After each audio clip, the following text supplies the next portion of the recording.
E aí, tudo bom? Então, vamos começar aqui, vamos falar para você um pouquinho aqui, algumas dicasinhas rápidas para você que vai fazer o DEPEN, tá certo? Provinha que está chegando aí, já está no laço e eu tenho certeza que se você quer, você vai conseguir resolver uma grande ou até a totalidade das questões e acertar a maioria. Só presta atenção aqui, a gente fez uma divisãozinha dentro de algumas disciplinas, algumas matérias que tem bastante coisa, mas vamos pontuar algumas aqui que sejam mais interessantes ou mais importantes. Preste atenção dentro dos conhecimentos básicos. Nossa prova é dividida em conhecimentos básicos, complementares e específicos. Então vamos prestando atenção nos conhecimentos básicos. Um tópico relacionado lá está falando dos conselhos. O Conselho Nacional de Política Criminal e Penitenciária, os conselhos penitenciários e os conselhos da comunidade. Preste atenção, porque vem bem específico essa informação lá dentro da parte de conhecimentos básicos. Então, quando nós estivermos falando do Conselho Nacional de Políticas Criminais e Penitenciárias, lembre-se que ele é subordinado ao Ministério da Justiça. Quem determina a sua composição é o Ministério da Justiça. O CNPCP, ele é sediado em Brasília, no Distrito Federal, mas não porque tem que ser em Brasília, mas sim porque é a capital da federação, tá certo? Se a capital fosse em outro lugar, ele seria sediado em outro local, tá? Aqui está em Brasília, no Distrito Federal, por conta de ser a capital da federação, tá certo? Preste atenção nessas informações. Aqui tem algumas poucas informações, mas que são pertinentes porque podem pegar você. A quantidade de conselheiros, são 13 membros, tá certo? 13 membros, com mandatos de 2 anos. Mas preste atenção que tem um pontinho lá que fala que deve ter a renovação de 1/3 dos membros a cada ano. Tá? O mandato de cada um é de 2 anos, mas deve haver uma renovação, tá? De 1/3 dos membros a cada ano. Algumas informações você deve saber. Já nos conselhos penitenciários, são conselhos estaduais, ele é consultivo e fiscalizador. O mandato é de 4 anos, tá certo? Quem nomeia é o governador de estado, de territórios ou do Distrito Federal, tá? Ou dos distritos federais. Beleza, preste atenção, aqui não tem quantidade, aqui você sabe que são 13 membros no CNPCP. Nos conselhos penitenciários você não tem a quantidade de conselheiros, ou seja, se falar que nos conselhos penitenciários tem quantidade, especificar uma quantidade, está errado. A quantidade é só no CNPCP, tá certo? E legislações federais e estaduais regulam o funcionamento desses conselhos, tá? Aqui é seu funcionamento, tá certo? Regulam o seu funcionamento. Muito bem, já os conselhos da comunidade tem que ter um em cada comarca, tá certo? E a composição tem que ter um representante do comércio ou da indústria, um advogado determinado pela OAB, um defensor público e um assistente social. Caso eu não consiga esta composição, o juiz da execução determina como vai ser a composição deste conselho. Preste atenção na diferenciação e, principalmente, aqui não consta, tá certo? Aqui não consta, mas lembre-se de olhar as atribuições desses conselhos. Isso aqui é o que é importante, interessante e o que você deve prestar atenção, além dessas poucas informações que nós colocamos aqui. Tranquilo? Aí quando a gente for para os conhecimentos complementares, nós vamos falar muito da LEP, tá? Lembre que são apenas 30 questões, tem bastante coisa ali, tá? Mas eu creio que dessas 30 questões, uma boa parte das questões deve vir sobre a LEP. Uma coisa que você tem que fazer é a diferenciação entre preso condenado e preso provisório. Você fazer no que tange a lei, tá? O que é para o preso condenado, o que é para o preso provisório, tá certo? Existem os dois tipos. E dentro dos condenados, também você fazer a diferenciação quando ele está condenado a uma pena privativa de liberdade ou uma pena restritiva de direito, tá certo? Nessa privativa de liberdade, qual regime ele vai cumprir, fechado, aberto, semiaberto, tá certo? A questão da remissão, a questão da liberdade condicional, tá? Já na restritiva de direito, qual das aplicações, tá certo? Se ele vai prestar serviço comunitário, se ele vai pagar uma multa, se ele vai ter restrição de fim de semana. Então preste atenção, tá? Nessas situações, fazer essas diferenciações. E o que cabe ao preso condenado e o que cabe ao preso provisório. Tranquilo? Preste atenção também, nós vamos falar, preste atenção nas assistências. São apenas 6 tipos de assistência. Assistência material, a saúde, jurídica, educacional, social e religiosa. Não existem outras mais, tá? São apenas essas 6 assistências. Então, lembra-se delas. Relação ao trabalho. Todos os presos são obrigados a trabalhar? Não. Só o preso condenado. Nada, o preso provisório não é obrigado a trabalhar. Outra diferenciação é que o preso condenado, somente o preso condenado pode trabalhar externamente. O preso provisório só pode trabalhar internamente, tá certo? Outra coisa que você deve ver, direitos e deveres dos presos, tá? Aí existe uma quantidade bem grande, mas preste atenção lá quando a gente for falar dos direitos, preste atenção nos direitos 5, do inciso 5, do inciso 10 e do inciso 15, lá do artigo 41. Por quê? Porque estes são os direitos que podem ser suspensos ou restritos. O que diz o inciso 5? Fala da questão da proporcionalidade de tempo. A questão do inciso 10 fala das visitas. E o inciso 15 é a comunicação com o meio exterior, tá certo? Com o meio externo, tá? Então, preste atenção no tocante a esses direitos, tá? E lembre-se que o descumprimento de quaisquer dos deveres gera uma falta. Aí a gente vai já lá nas faltas e nas sanções. Faltas divididas em natureza leve, média e grave, tá certo? Na LEP não vem especificado quais são as faltas de natureza leve e média, apenas as faltas de natureza grave, tá certo? E aí as sanções que podem ser aplicadas, que vai desde a advertência verbal até o famoso RDD, tá certo? E aí com todas as suas diferenciações, quando vai para o RDD, questão do isolamento, dessa restrição de direito. Então preste atenção, os órgãos da execução, existem alguns, uma quantidade até razoável, Ministério Público, Juiz da Execução, o próprio CNPCP, ó. Se você voltar aqui, os três conselhos, o Conselho Nacional de Políticas Criminais Penitenciárias, o Conselho Penitenciário e o Conselho da Comunidade, são órgãos da execução penal também. Aí tem o patronato, tem a Defensoria Pública, que foi incluída agora, então incluída agora, não agora, né? Já a inclusão é de 2012, mas é uma inclusão recente, você deve prestar atenção também nesses órgãos da execução, tá certo? E nos estabelecimentos, tá? Penitenciárias, colônias agrícolas, casas de albergado. Também com relação aos estabelecimentos, a diferenciação quando for estabelecimentos para prisão de mulheres, a diferenciação quando for estabelecimentos para prisão de idosos, deve ter essa separação, tá certo? Também a questão com relação aos presos, você não pode juntar um preso condenado com um preso provisório, você não pode juntar um preso reincidente com um preso não reincidente, então você tem que prestar atenção nessas informações na questão dos estabelecimentos e aí a questão também da progressão, tá? Então preste atenção nessas situações, tranquilo? Muito bem.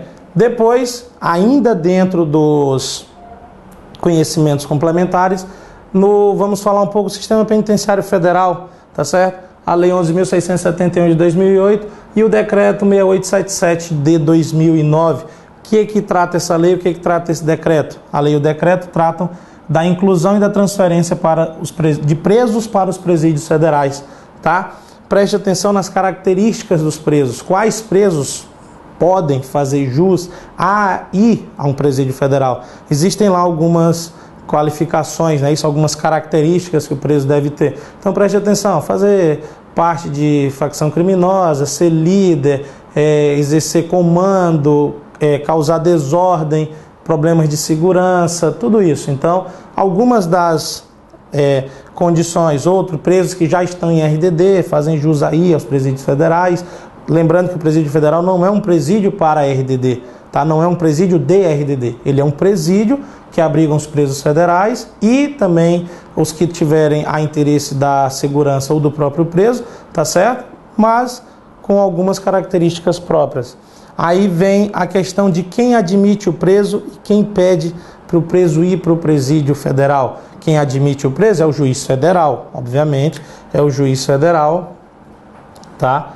O juiz federal de onde está o presídio. Quem pede é a autoridade administrativa, a exemplo, um governador de estado, um secretário de segurança, ele pede para o juiz de origem, tá certo? Ele pede para o juiz de origem. E aí o juiz de origem, o juiz da execução, pede para o juiz federal. Tranquilo? Aí tem algumas características dentro desse processo de inclusão e transferência. Vale a pena você dar uma olhada. É uma lei, um decreto pequeno, aí você vai só pontuando. Preste atenção nesse quesito permanência, tá? Preste atenção no quesito permanência. O preso, quando vai para o presídio federal, ele já vai com prazo determinado, tá? Não significa que ele tem que cumprir todo aquele prazo, não significa que ele vai cumprir somente aquele prazo, tá? Ele pode cumprir menos do que aquele prazo, ele pode ficar lá mais tempo, porque o prazo pode ser renovado. Então, atente-se a algumas características aqui próprias do sistema penitenciário federal, também dentro dos conhecimentos complementares. Preste atenção porque ele está dentro dos conhecimentos complementares, mas também ele vai aparecer lá dentro dos conhecimentos específicos da área 3, quando nós vamos falar da área 3. E aqui, infelizmente, eu vou poder contemplar apenas uma área. Nós temos 7 áreas, mas eu vou contemplar uma área, a área 3, que está mais parecido com o que a gente está tratando aqui por nossas dicas. Tranquilão? Outra coisa que você vai achar dentro dos conhecimentos complementares são as políticas. A Política Nacional de Assistência Integral à Saúde da Pessoa Privada de Liberdade, tá certo? É uma parceria entre o Ministério da Saúde e o Ministério da Justiça, tá? Que tem por objetivo a assistência integral à saúde do preso, baseado nos princípios do SUS, tá certo? Baseados nos princípios do SUS. Os beneficiários são os presos, os egressos, seus familiares, tá? Vai dando uma olhadinha lá, eu tô aqui só te dando alguns bizus para você chegar e já saber mais ou menos o que olhar e onde olhar, tá certo? Outra coisa, passa pela adesão, a adesão estadual e a adesão municipal à política. É uma política do governo federal, Ministério da Saúde e Ministério da Justiça. Então tem que ter uma adesão por parte do Estado, por parte do município. Tem como o município aderir se o Estado não tiver aderido? Não tem como, tá certo? O Estado tem que aderir primeiro, o município adere depois, tá? Com relação às competências, preste atenção, aqui nós temos competências do Ministério da Saúde e Ministério da Justiça, no âmbito da União. No âmbito do Estado, Secretaria de Saúde do Estado, Secretaria de Justiça ou similar, e nos municípios, tá certo, as competências municipais também. Outra questão é o monitoramento dessa política, tá certo? Então atente a essas situações. É muito assunto para pouca questão, mas a gente não sabe o que vai ser cobrado, então temos que estar preparado para o que aparecer. Outra coisa é a Política Nacional de Atenção à Mulher Privada de Liberdade e Egressa, é o PENAMP, tá certo? É uma política voltada à saúde da mulher presa, tá? Preste atenção que aqui, quando nós falamos da PENAMP, nós estamos falando da mulher, tá certo? Da mulher presa. E preste atenção nas metas dessa política, tá certo? Outra coisa é o Plano Estratégico de Educação no Sistema Prisional, tá certo? É outra política também que você tem que prestar atenção aos objetivos dessa política, tá? A LEP já traz tudo isso, tá certo? Aqui nós só temos essas políticas tentando melhorar ainda mais a legislação de execução penal, tá certo? Essas políticas vêm dar um reforço, tá? Por fim, dentro dos conhecimentos específicos, e aqui algo extremamente interessante e relevante, porque se você prestou atenção e leu o edital, e se não leu eu posso te falar, tu tem aqui as questões valendo 2 pontos, tá certo? Cada questão vale 2 pontos, ou seja, a metade da tua prova está aqui. A metade da tua prova está nos conhecimentos específicos. E para a área 3, nós vamos falar, infelizmente, apenas para a área 3, preste atenção no Regulamento Penitenciário Federal, tá? Ele em muito se parece com a LEP, mas também em muitas situações ele é distinto da LEP. Então preste atenção para você não resolver a questão tomando por base a LEP, sendo que está falando de regulamento. Preste atenção quando você estiver resolvendo as questões específicas. Questões específicas, regulamento penitenciário. Conhecimentos complementares, legislação, leis de execuções penais, legislação de execução penal, tá certo? O decreto e a lei de inclusão, volte aqui comigo, ó. O decreto e a lei, ele está tanto nos conhecimentos complementares como nos conhecimentos específicos, tá? Pela quantidade de questões, pode-se pensar que esse decreto e essa lei pode ser cobrado lá nos específicos também, tá certo? Lá nós temos uma quantidade um pouquinho maior de questões, então abre mais uma possibilidade. Mas preste atenção, na organização do Sistema Penitenciário Federal, tá certo? Se você prestar atenção, tá? Dentro lá, você pode montar como se fosse uma hierarquia. Você tem o Ministério da Justiça, você tem o DEPEN, tá? Você tem o Sistema Penitenciário Federal e aí você tem as penitenciárias federais, tá certo? Seria mais ou menos essa a organização, tá? Como características, tá certo? lotação máxima de 208 presos, onde essa lotação não deve ser atingida. Você deve ter sempre uma sobra de vagas, celas individuais, tá? Dentre algumas características que são próprias do sistema dos presídios federais. A segurança toda é feita pelos agentes penitenciários, tá certo? Não tem segurança de outras instituições, outras corporações, é tudo feito pelo agente penitenciário federal, tá? Dentro da estrutura, outra situação que você deve prestar atenção, pode ser que não seja cobrado, tá? Mas vai que o cara resolve fazer alguma coisa relacionada à estrutura.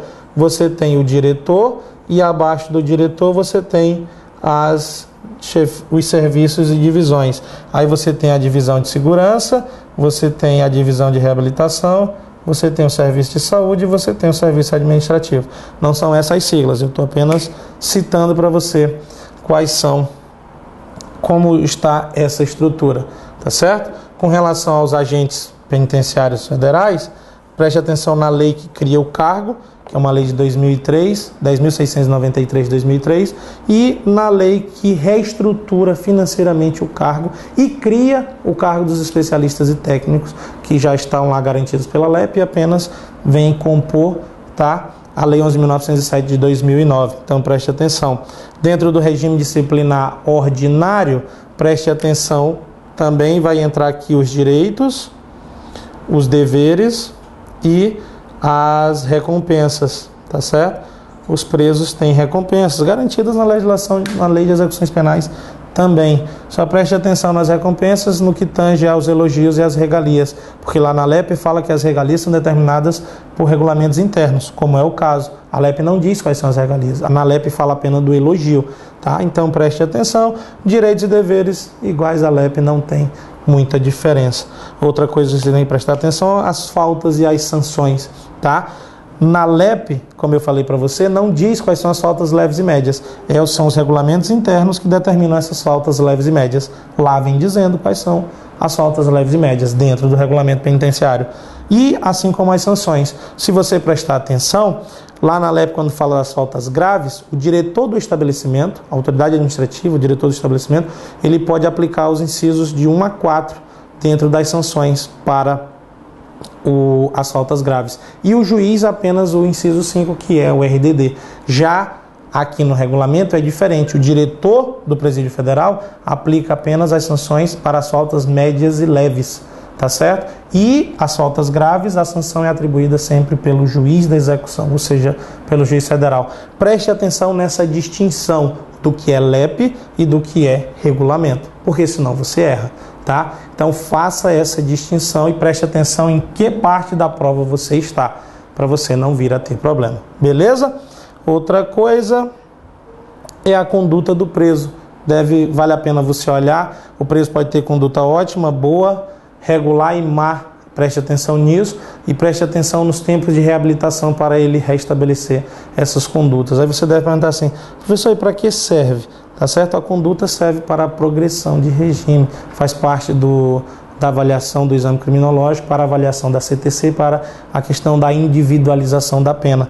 Então, preste atenção também nessas condutas, dentre outras informações que são mais relevantes e mais pertinentes. É bastante coisa, eu sei que você não tem, agora não tem mais tanto tempo para estudar, mas você já devia estar se preparando, já está ciente do edital já faz algum tempo, já sabe que ele mudou um pouquinho, mas mudando ou não mudando, se você quer, você vai se preparar, você no dia da prova vai estar preparado e eu tenho certeza que você vai conseguir. E no que precisar, nós estamos aqui para lhe ajudar. Belezinha? Um abraço, fica com Deus, até a próxima.